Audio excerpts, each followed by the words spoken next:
എല്ലാവർക്കും നമസ്കാരം. ഇന്ന് നമ്മുടെ ഷോപ്പിൽ ഒരു ഫാമിലി വന്നിട്ടുണ്ട്. അവരുടെ കൂട്ടത്തിൽ സ്മാർട്ട് ബോയ് കൂടെ വന്നിട്ടുണ്ട്. നമുക്ക് അവനോട് വിശേഷങ്ങളൊക്കെ ചോദിക്കാം. മോൻ്റെ പേരെന്താ? എവിടെ വീട്? വീട് കൊട്ടപ്പുറ. അപ്പൊ എന്താ ചെറുതിലേക്ക് വന്നിരിക്കുന്നത്? എന്തിട്ട് എടുക്കാനാ?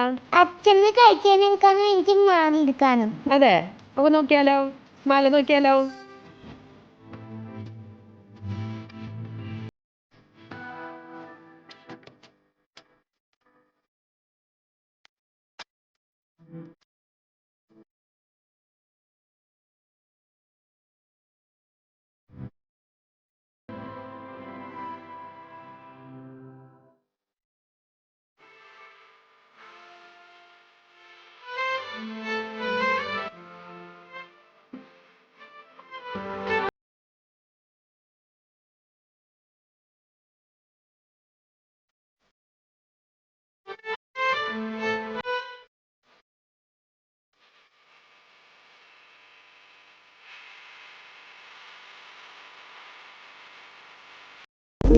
ഗോൾഡൻ ഡയമണ്ട്സ് പുത്തൻപള്ളിക്ക് പിൻവശം എരിഞ്ഞേരി അങ്ങാടി, തൃശൂർ.